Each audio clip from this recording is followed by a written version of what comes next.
Kami datang di Senin Musik, seniornya semua asik. Di sini kami datang mengabdi kepada negeri Ibu Pertiwi.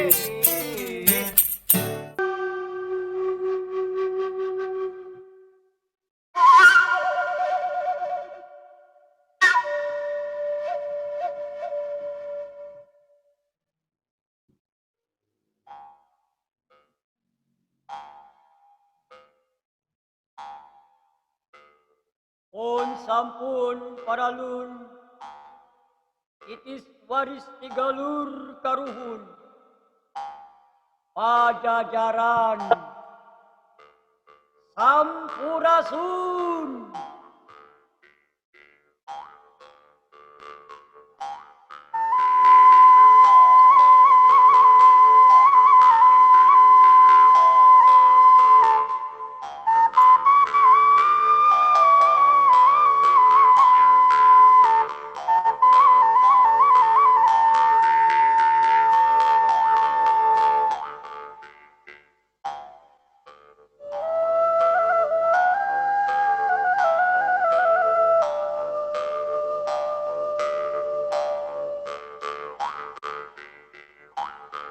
Hana nguni, hana mangke, tanah hana nguni, tanah hana mangke. Ayam mabola, ayanu ayuna, hantum mabola, hantenu ayuna. Hana tunggak, hana watang, hana tunggulna, ayat tu catangna, hana guna, hana ringdenakan, tanah hana guna, tanah hanari denakan.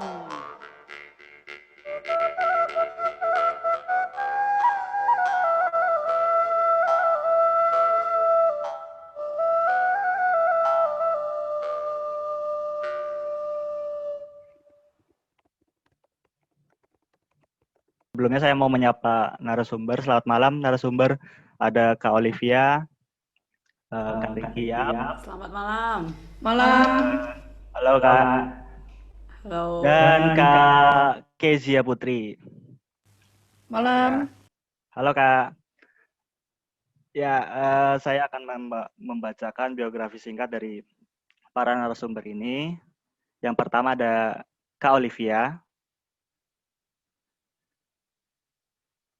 Beliau adalah seorang musikolog, pianis, dan pendidik. Ia memperoleh gelar Master of Musicology dari Kyoto City University of Art dan Bachelor of Music dari Uenegoken University Jepang. Dengan beasiswa yang didanai dari pemerintah Jepang.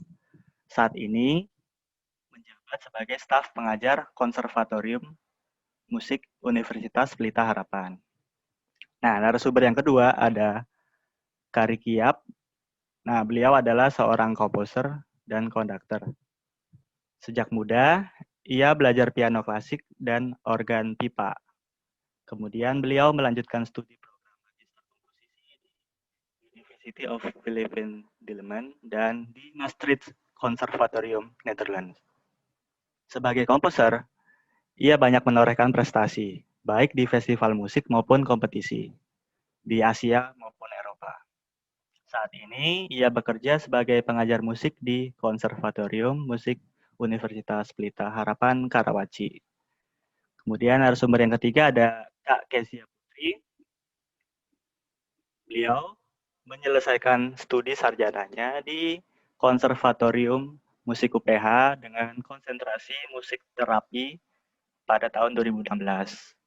Pada tahun 2019, ia lulus dengan gelar Master of Music Therapy dari Wilfrid Laurier University, Kanada.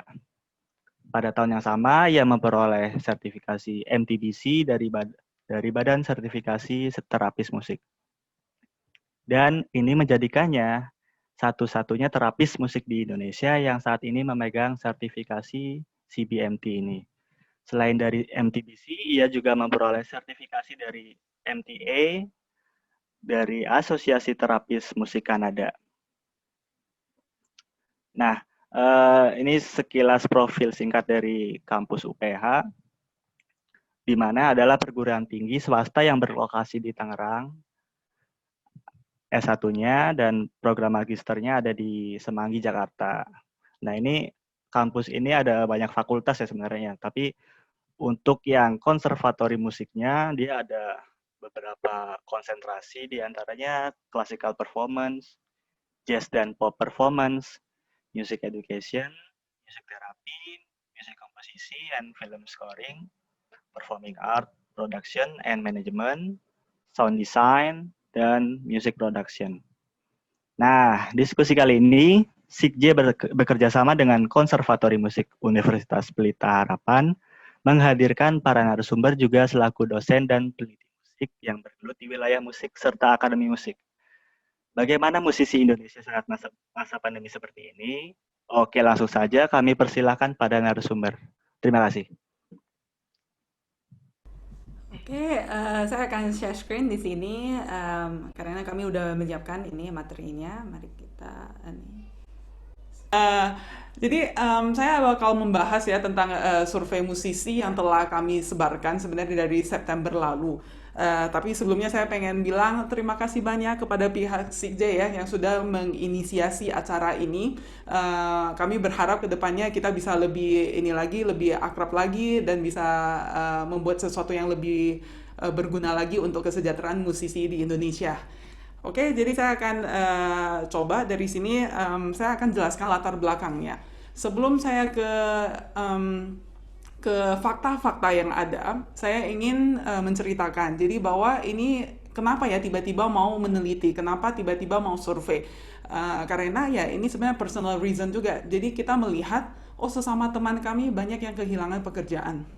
Selain kehilangan pekerjaan, ada yang ya kehilangan masih setengah, masih bisa bertahan hidup. Tapi ada juga yang sama sekali tiba-tiba nggak ada ya, terutama untuk yang musisi tradisional.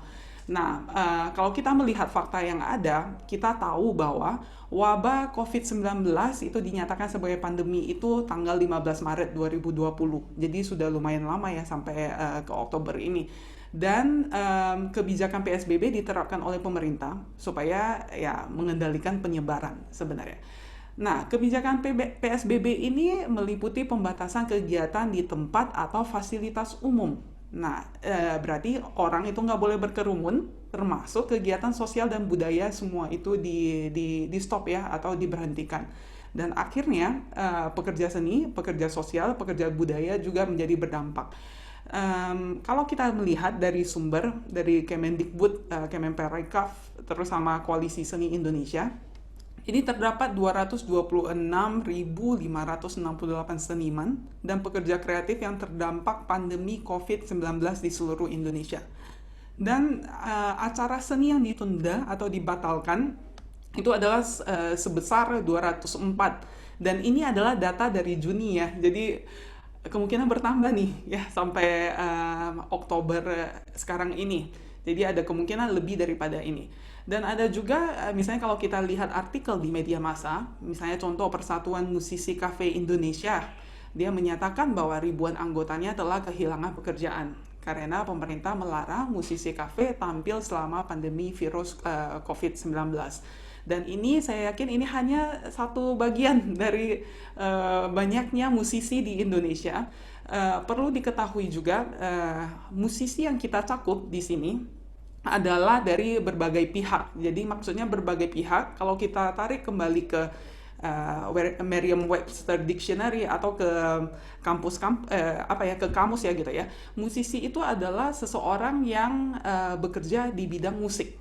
Nah, berarti bukan cuma hanya musisi sama dengan performer atau musisi sama dengan penyaji musik. Di sini berarti termasuk juga pengajar musik, terus terapis musik misalnya. Dan ini music director, atau ini digital content creator. Nah, itu semuanya masuk di dalam kalangan musisi di dalam survei kami gitu. Dan sebenarnya melihat keadaan yang terjadi, pemerintah tuh sebenarnya ya ini ya bukan nggak melakukan apa-apa, mereka melakukan ya, maksudnya kayak memberlakukan kebijakan sosial ini. Contohnya, misalnya ada penerbitan kartu prakerja gitu. Nah, tapi kartu prakerja lebih condong ke pembinaan daripada ini ya mendapatkan misalnya fasilitas dana, pencairan dana. Terus ada juga misalnya dari Kemendikbud. Mereka bekerja sama dengan Kementerian Sosial untuk mengikut sertakan seniman ke dalam program Keluarga Harapan yang terdaftar di Kementerian Sosial.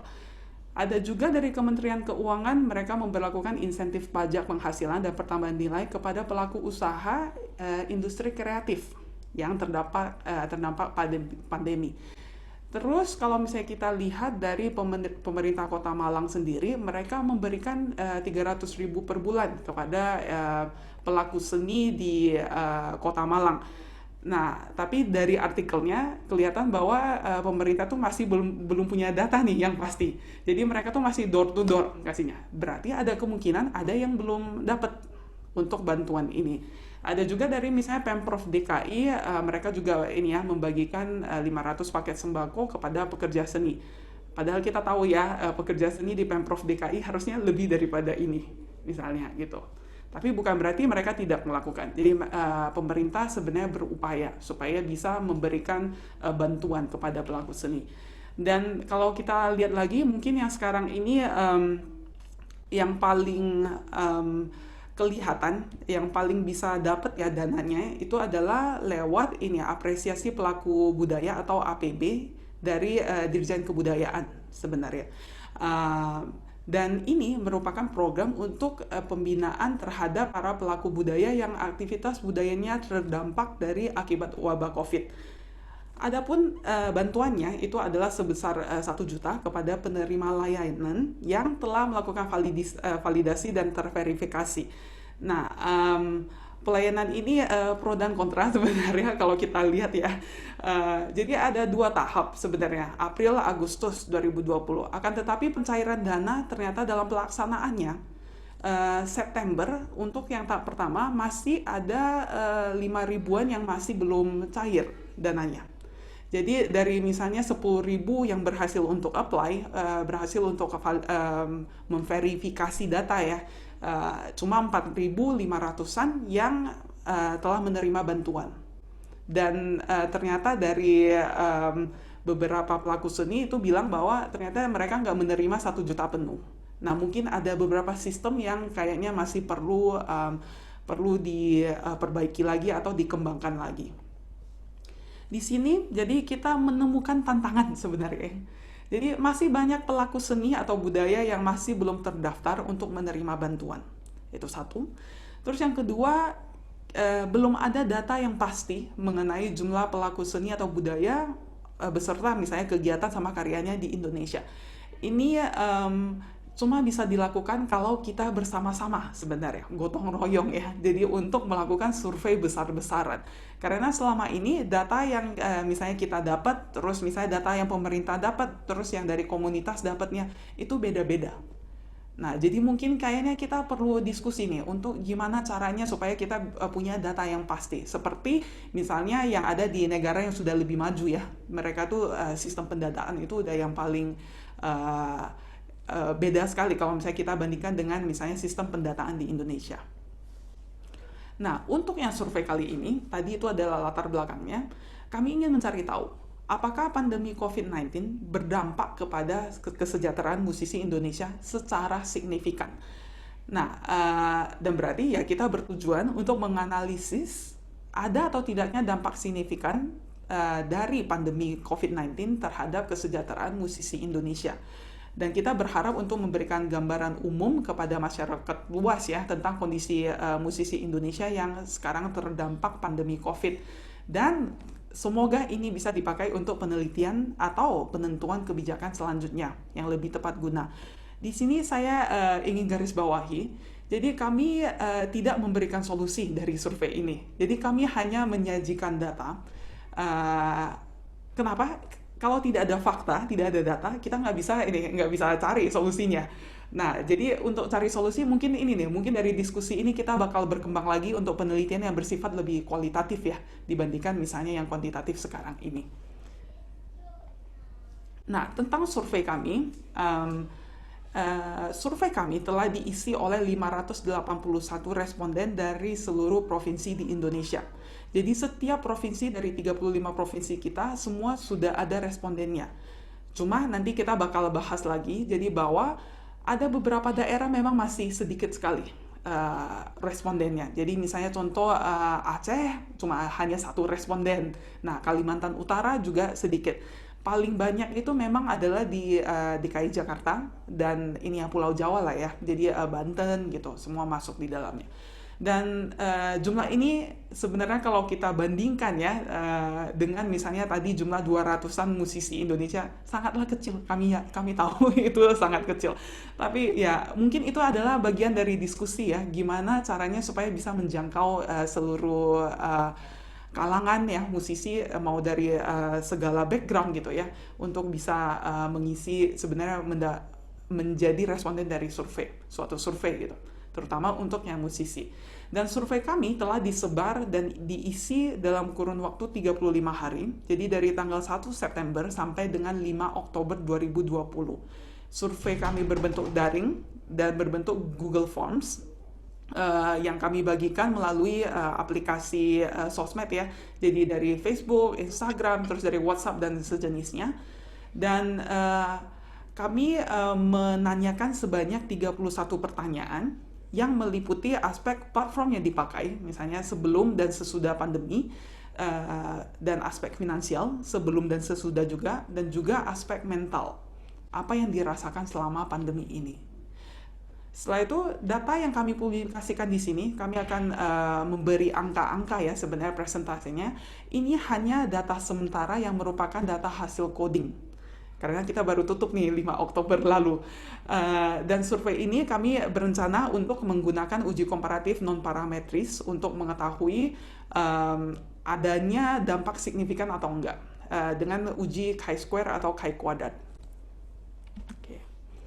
Nah, kita bakal masuk ke ini surveinya, hasil survei ya. Jadi latar belakang dari respondennya, kita bisa melihat status kerjanya dari 581 responden kami, 54% adalah pekerja seni atau musisi full-time. 46% adalah musisi part-time. Jadi di sini kita berarti mendapat yang lebih banyak ya, tapi agak enggak gitu kebanting ya persentasenya, tapi lebih banyak full-time. Terus jenis profesi sebenarnya kita mengklasifikasi lumayan banyak. Akan tetapi saya cuma list down yang paling banyak ya persentasenya. Di sini perlu kita ketahui bahwa kami tidak hanya memberikan responden atau mewajibkan responden hanya menjawab satu jawaban. Jadi untuk jenis profesi mereka bisa jawab multi, bisa lebih. Karena kita tahu ya, jadi musisi itu misalnya kalau dia performer bisa / pendidik musik, atau dia musisi pengiring, dia adalah juga komponis. Jadi kami tahu soal itu, dan dari sini kita kalau lihat persentasenya, 63% adalah performer atau penyaji musik, terus 63% juga pendidik musik, 43% adalah musisi pengiring, 23% itu komponis, 17% music director, 15% music producer. Berarti di sini misalnya sound designer itu semua tuh di bawah dari 15% dan masih banyak lagi.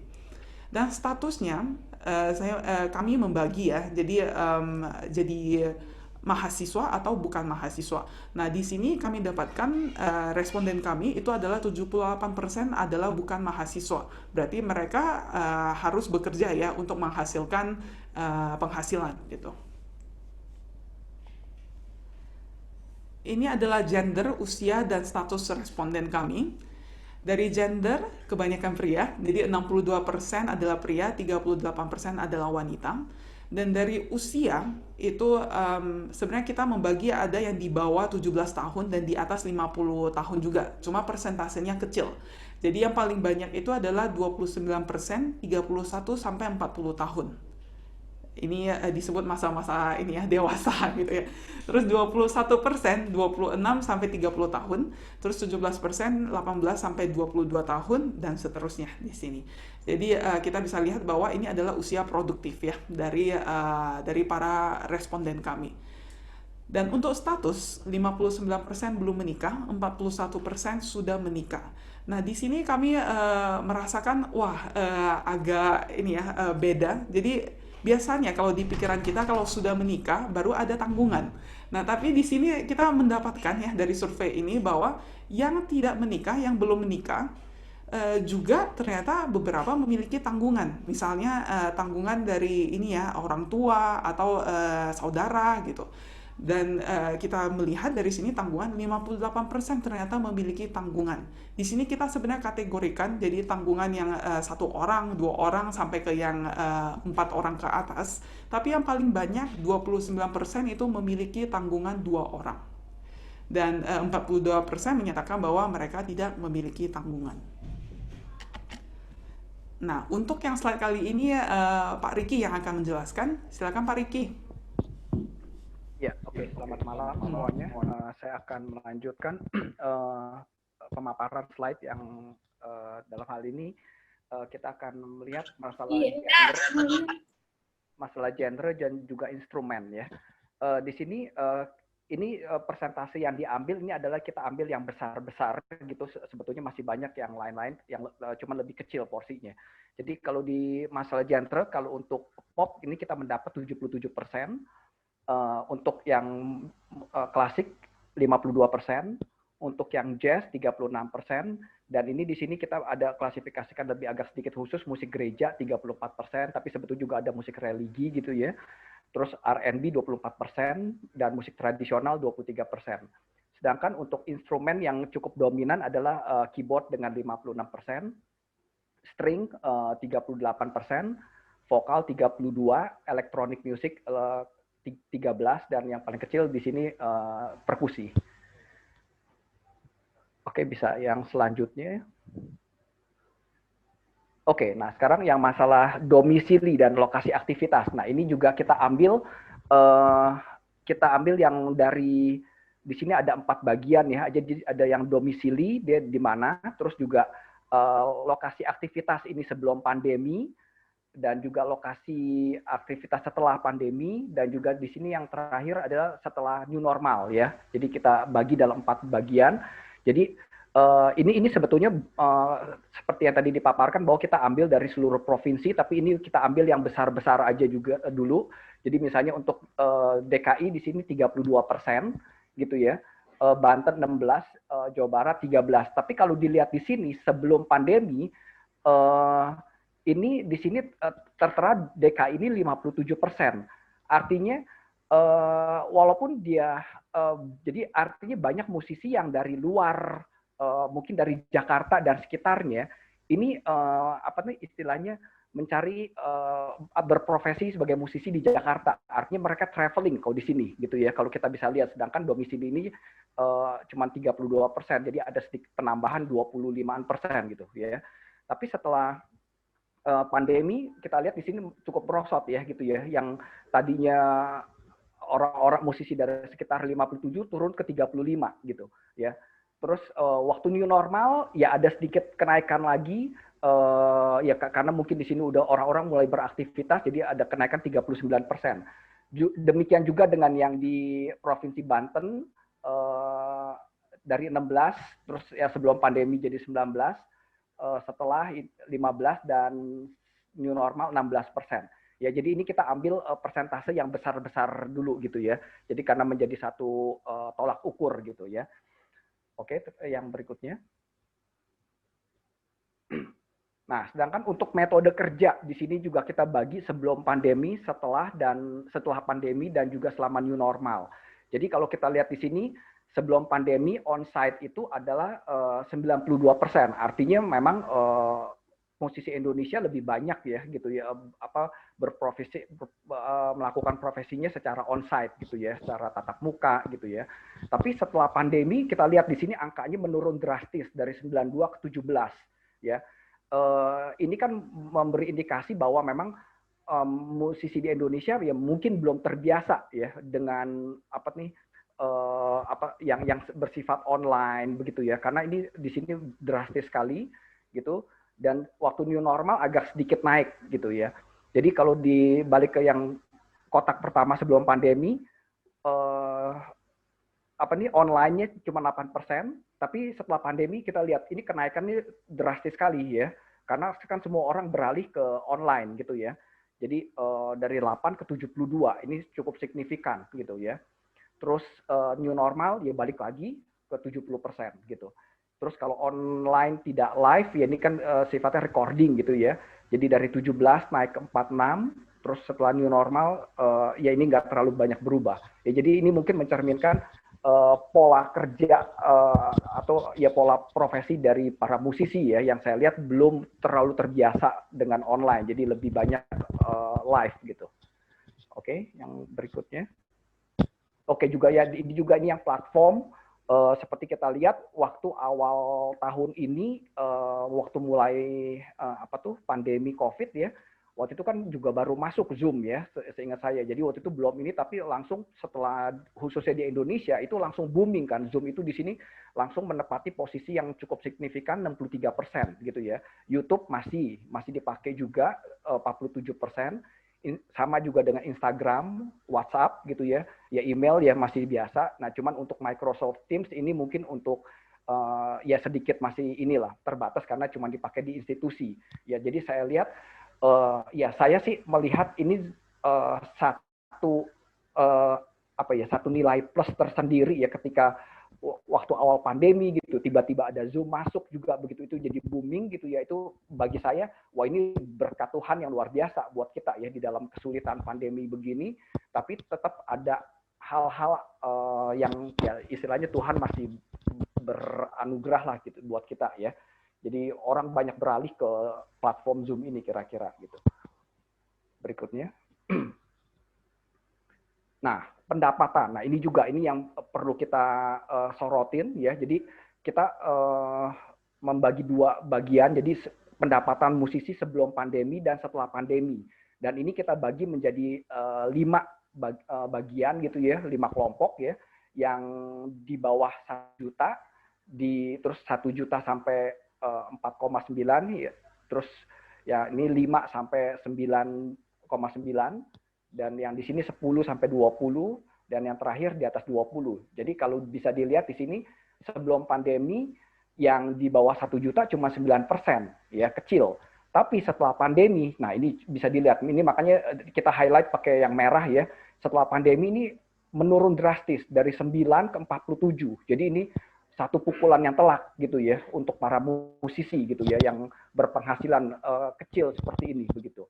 Sedangkan yang untuk 1 sampai 4,9 ya tetap ada penurunan dari 37 ke 29. Terus yang ketiga ini dari 29 ke 12. Terus yang keempat dari 17 ke 8 lumayan, sedangkan yang ini nggak terlalu banyak ya, yang di atas 20 gitu ya. Jadi ini kira-kira gambaran pendapatan para musisi gitu. Berikutnya. Nah, ini juga di samping itu setelah pandemi kita juga waktu di survei kita menanyakan apakah mereka ini nggak ada side job nggak, pekerjaan sampingan. 66% responden menjawab iya, mereka mencari kerja sampingan. Dan yang seperti kita tahu ya dari banyak media massa juga ya pekerjaan sampingan ini ya sudah tentu kebanyakan ya bukan di bidang musik, jadi di luar bidang musik gitu ya. Jadi mungkin yang lebih populer misalnya di bidang kuliner misalnya gitu ya. Jadi mereka mencari apapun lah begitu ya. Dan ini belum lagi yang para musisi tradisional yang di daerah ini jauh lebih kesulitan lagi begitu ya. Oke, berikutnya. Nah, ini juga perubahan yang dirasakan ini apakah Ya, udah Keisha Ini ngomong ya. ya. Udah saya Keisha yang menjelaskan. Terima kasih. Ya, thank you Pak Riki. Oke, jadi masuk ke bagian kesejahteraan mental ya dari para musisi Indonesia responden kita selama masa pandemi. Jadi perlu saya jelaskan dulu bahwa yang dimaksud dengan kesejahteraan mental di sini kita bukan maksudnya melalui apa namanya survei ini kita menentukan berapa orang yang terkena gangguan mental, terus fokus ke diagnosanya tidak, tapi lebih ke apakah ada perubahan secara perilaku, secara kebiasaan. Kenapa perubahan? Karena indikator paling cepat, paling mudah akan apa namanya adanya sebuah interupsi atau gangguan pada kesejahteraan mental wellness dari seseorang adalah terjadinya perubahan habit ya, perubahan kebiasaan seperti misalnya pola tidur, pola makan, mood yang tiba-tiba tadinya sabar, ini jadi cepat marah gitu misalnya. Contohnya seperti itu. Nah, lalu yang kedua kenapa perubahan? Karena kita mau menghindari orang-orang yang misalnya memang contohnya kayak sebelum pandemi pun saya sudah punya masalah emosi misalnya. Atau sebelum pandemi pun saya sudah memang susah tidur. Atau saya sudah addicted dengan misalnya minuman keras gitu. Nah, kita menghindari itu kita mau melihat apakah ada perubahannya gitu. Nah, ini mungkin banyak tulisannya tapi saya akan coba jelasin ya. Untuk perubahan secara umum yang dirasakan selama pandemi. Jadi 71% responden menyatakan bahwa mereka mengalami perubahan kebiasaan selama pandemi. Nah, uniknya mungkin ini juga menjadi flaw dari survei kita bahwa ada beberapa responden yang menyatakan mereka tidak mengalami perubahan, tapi kemudian di pertanyaan lain seperti ada yang berubah di hal apa misalnya, atau motivasinya bagaimana, itu sama dia diisi gitu. Jadi kemungkinan ini lebih dari 71% sebetulnya yang mengalami perubahan. Nah, perubahan dalam hal apa? Tentunya tadi kita udah lihat juga dari segi finansial, cukup drastis ya, terutama yang di bawah pendapatannya di bawah 1 juta, kenaikannya cukup drastis. Finansial 65%. Nah, sebelumnya mungkin saya jelasin dulu yang hal-hal yang berubah. Ini setiap responden diperbolehkan untuk tik lebih dari 1. Jadi memilih mana aja dari unsur aspek kehidupan mereka yang berubah. Finansial 65%, pola tidur 49%, outlook terhadap masa depan ya 42%, ini mungkin nanti ada hubungannya dengan kekhawatiran. Kemudian mood atau emosi ini berubah 41%, motivasi 37%, pola makan 36%, serta hubungan dengan orang terdekat 29%. Ini baru sebagian. Ada hal-hal seperti konsentrasi dan konsumsi miras, rokok atau obat-obatan itu juga ada. Cuman mungkin jumlahnya cukup kecil gitu. Yang konsentrasi di bawah hubungan dengan orang terdekat hanya 28% dan konsumsi miras, rokok, obat yang tercatat di sini hanya 2,4% saja. Next. Oke, nah kemudian dampak yang dirasakan dari perubahan tadi, dampak yang dirasakan apa? Pertanyaan kita jadi yang pertama adalah apakah perubahan yang dialami berdampak pada kehidupan sehari-hari secara umum, secara general. Nah, kita memberikan pilihan itu ada 3, banyak berdampak, sedikit agak berdampak ya, atau tidak berdampak sama sekali. Di sini dicantumkan 62% responden menyatakan bahwa pandemi telah banyak berdampak terhadap kehidupan sehari-hari. Nah, ini yang mengatakan banyak berdampak. Namun yang mengatakan sedikit berdampak itu ada 34%, sehingga yang menyatakan tidak berdampak sama sekali itu hanya sekitar 3,6% saja. Jadi kita bisa lihat di sini dari semua responden itu hanya 21 orang. Jadi 581 responden hanya 21 orang yang menyatakan oh nggak berdampak sama sekali secara umum. Kemudian dampak pada hubungan dengan orang terdekat. Sama, ini apakah banyak berdampak, sedikit agak berdampak, atau tidak berdampak. Yang banyak berdampak 37,2 ini lebih tinggi di sedikit, dan yang tidak berdampak sama sekali hanya 16% saja. Kemudian untuk motivasi, ini juga saya rasa non-musisi juga terdampak motivasinya. Yang saya banyak dengar secara personal adalah jadi turun. Tapi yang mengejutkan, ternyata ada beberapa pihak yang menyatakan bahwa motivasi mereka jadi lebih tinggi justru, gitu. Nah, yang lebih rendah memang persentasenya paling tinggi, 53%. Kemudian yang lebih tinggi itu 25%, sekitar 25,3%.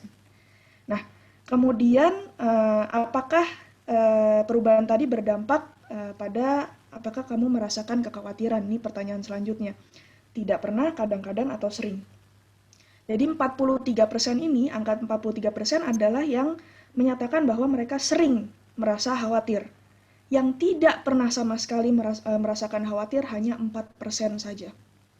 Gitu. Oke, next. Oke, nah ini adalah hal-hal yang biasanya dikhawatirkan oleh responden kita. Jadi saya tanya, biasanya hal-hal apa yang dikhawatirkan, ini juga pertanyaannya boleh memilih lebih dari satu, boleh tik lebih dari satu. Yang paling besar adalah 76% dari responden kita menyatakan finansial. Ini sebenarnya tidak mengejutkan mengingat tadi perubahan pendapatan untuk responden kita cukup signifikan sebetulnya. Kemudian yang menurut saya cukup surprising adalah outlook terhadap masa depan. Dugaan saya sebelum menerima hasil ini sebetulnya mungkin mereka lebih mengkhawatirkan tentang kesehatan diri dan kesehatan orang terdekat. Karena ini kan kita berhadapan dengan suatu virus, ya, yang artinya kesehatan kita harusnya langsung direct terpengaruh gitu. Tapi ternyata mereka lebih mengkhawatirkan masa depan, gitu. 60% responden. Kemudian ada hubungannya juga masih dengan masa depan, mungkin pekerjaan. Sustainability dari pekerjaan gitu ya, 59%. Baru setelah itu kesehatan diri dan kesehatan orang terdekat. Next. Ya. Kemudian setelah kita menanyakan apa saja yang dikhawatirkan, kita juga menanyakan bagaimana kestabilan mood. Apakah ada perubahan, misalnya menjadi lebih tidak stabil, atau justru malah lebih stabil moodnya, atau tidak ada perubahan. 54 responden menyatakan bahwa moodnya mereka menjadi lebih tidak stabil, naik turun. Tapi yang justru menjadi lebih stabil, ini juga cukup surprising. Juga ada yang ternyata jadi lebih stabil moodnya. Itu walaupun kecil, cuman 10,5%. Tapi kalau dinominalkan 61 orang dari 581 responden. Kemudian kesepian, ya, kita tahu bahwa kebijakan-kebijakan untuk pembatasan berskala besar, pembatasan sosial itu membuat orang jadi terisolasi, itu bisa memicu rasa loneliness atau kesepian. Nah, untuk rasa kesepian sendiri, ini paling tinggi, pilihannya adalah tidak pernah, kadang-kadang, atau sering. Nah, yang paling tinggi adalah kadang-kadang. Jadi 50% responden menyatakan kadang-kadang merasa kesepian. Kemudian yang terakhir adalah pertanyaan kita balik lagi secara umum. Ini tadi ini balik ke tadi yang penjelasannya Bu Olive tadi ya di depan, apakah pandemi ini mempengaruhi kondisi hidup mereka secara signifikan. Jadi ini ada 5 pilihan di sini. Sangat tidak setuju, netral, setuju, dan sangat setuju. Untuk yang sangat setuju itu paling besar 48,5% menyatakan bahwa pandemi mempengaruhi kondisi hidup mereka secara signifikan. Yang sangat tidak setuju hanya 1,5% dan tidak setuju hanya 1,9%. Jadi di atas itu netral atau setuju atau sangat setuju. Gitu. Next. Oke, Nah, ini kita ada sedikit video. Sebelumnya saya mau kasih sedikit pembukaan bahwa waktu kemarin kita sempat di tengah-tengah mengumpulkan data, ada beberapa pihak yang sukarela mau membantu kita untuk supaya outreach kita lebih banyak lagi gitu. Nah, ini ada 3 musisi yang menghubungi kita, bersedia untuk kita sedikit wawancara, kita tanya dan kita rekam, kita jadikan sebuah video untuk supaya harapan kita kemarin dari video ini banyak orang yang mungkin tergapai gitu ya, banyak orang yang melihat video ini lebih tergerak atau mungkin relate gitu. Oh, saya juga mengalami hal ini, saya mau isi surveinya gitu. Nah, 3 orang ini adalah rekan musisi kita dari wilayah Jakarta, Banten, dan juga Bali. Silakan Jo Olive, mungkin bisa di play. Nama aku Reni. Ya, nama saya Dewa Gede Purnama Gita. Jadi saya dulu sebagai session player, keyboardist. Aku main bersama band. Aku ada beberapa reguler di daerah Jakarta. Aku ngajar piano sih di sekolah musik dan privat juga ada. Jadi asisten pun juga ada. Saya juga seorang musisi dan seorang komposer, balinis juga. Kegiatan sehari-hari saya mengajar dan memberikan edukasi kepada anak-anak tentang seni klasik yang ada di Bali. Kalau saya lulusan seni murni ya, jadi saya fokusnya di karawitan Bali atau bisa sebut gamelan Bali ya. Jadi khusus untuk tradisional musiknya. Saya juga berprofesi sebagai guru musik. Saya mengajar dalam piano. Saya juga ada kegiatan pekerjaan lain seperti arranger dan transcribe music. Jadi saya membuat lagu, pertama lagu Balinis, ya. Saya juga membuat musik film dan beberapa kegiatan lainnya seperti mengajar. Saya juga mempunyai perusahaan juga, entertainment juga, join. Bisa dibilang ya sekitar 20-25 sekitaran segitu sebulannya. Sebelum pandemi itu aku guru musik piano. Jadi 5 hari dalam seminggu aku kerja. Anaknya itu kira-kira ya totalan semua itu bisa nyampe 30-an, hampir 40. Gak setiap bulan tuh pasti ada acara. Untuk kegiatan kayak ngajar dan reguler itu mereka lebih konsisten karena kita kan dijadwalkan. Karena kita under contract. Jadi yang under contract itu yang biasanya lebih konsisten. Kalau kayak arranger, kayak bikin acara, itu lebih seasonal. Tergantung ada call atau enggak.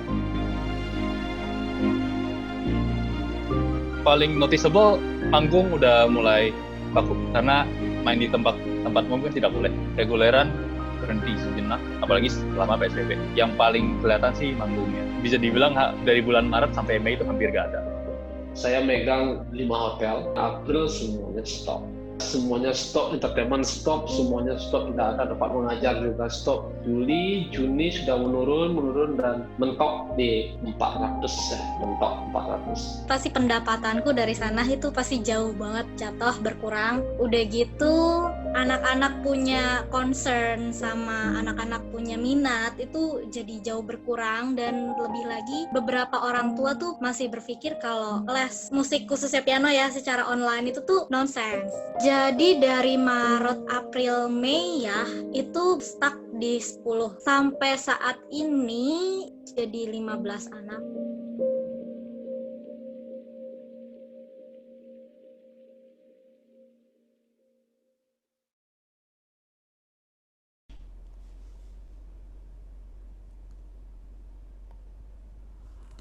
Oke, tadi video tadi itu cukup merangkum ya dari musisi yang dari berbagai latar belakang. Jadi ada dari pendidik musik, berarti dari guru piano, terus ada dari musisi tradisi Bali ya, terus dan tadi Kak Noah itu adalah session player, dia adalah performer, keyboardist yang pernah main juga di Java Jazz. Nah, kesimpulan yang kami dapatkan dari survei ini, kami tahu ini masih setengah jalan, ya. Jadi masih banyak lah ya yang harus kita bahas di sini. Tapi Yang kita bisa dapatkan di sini adalah pandemi COVID-19 telah berdampak pada kehidupan musisi Indonesia, khususnya pada aspek perubahan platform profesi, terus finansial, dan juga mental.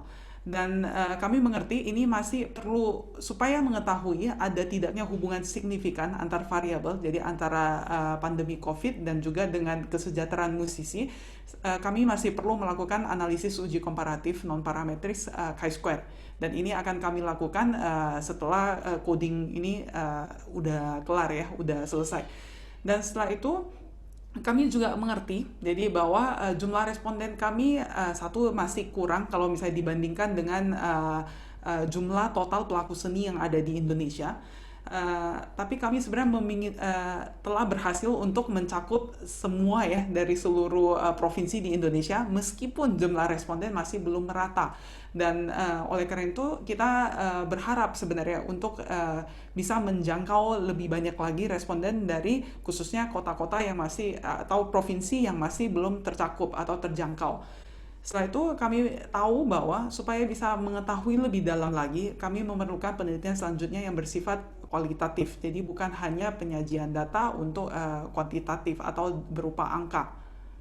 Nah, di sini kami mengajak diskusi teman-teman ya.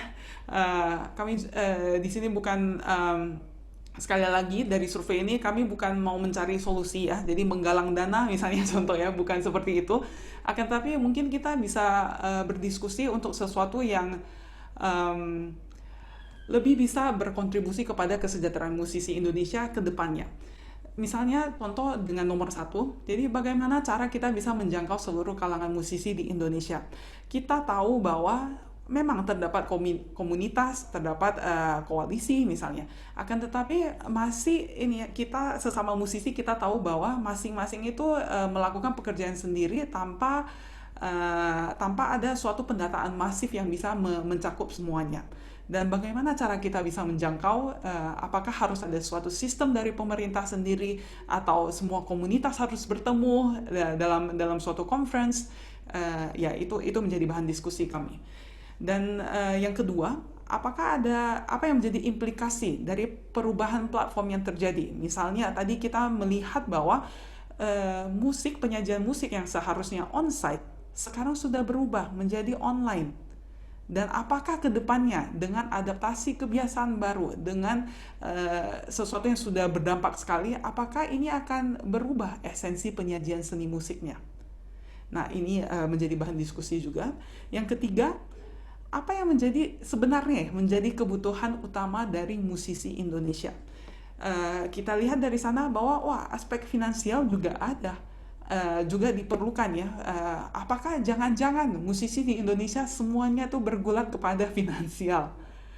Nah, apakah ada hal lain lagi yang dibutuhkan oleh musisi Indonesia? Jadi kami mengajak diskusi untuk sebenarnya lebih mengenal kembali diri kita sendiri itu siapa, musisi itu apa, dan kerjaannya tuh sebenarnya buat apa gitu, dan demi apa gitu. Nah, terus yang keempat itu adalah bagaimana masa depan profesi musisi di Indonesia. Ini juga kemungkinan. Jadi musisi yang selama ini kita sering mendengar bahwa musisi itu tidak bisa cuma perform saja. Jadi harus sesuatu yang lebih daripada itu. Nah, mungkin digital content creator adalah sesuatu yang harus misalnya untuk seorang musisi. Atau bagaimana ya? Jadi masa depan dari profesi musisi kita, khususnya yang di Indonesia. Nah, itu menjadi bahan diskusi kami. Ini sudah penutup. Jadi harapan kami melalui pelaksanaan survei ini, kami setidaknya dengan survei kecil kami ya, kami menyediakan referensi bagi publik, bagi masyarakat. Makanya saya berterima kasih kepada pihak SIKJ di sini tentang kondisi musisi Indonesia selama pandemi COVID-19 sekarang ini. Dan juga kami sebenarnya mendorong pemerintah untuk melakukan pendataan masif dan menerapkan kebijakan yang tepat guna khusus untuk pelaku seni, khususnya untuk musisi di Indonesia. Demikian kami sampaikan dan terima kasih.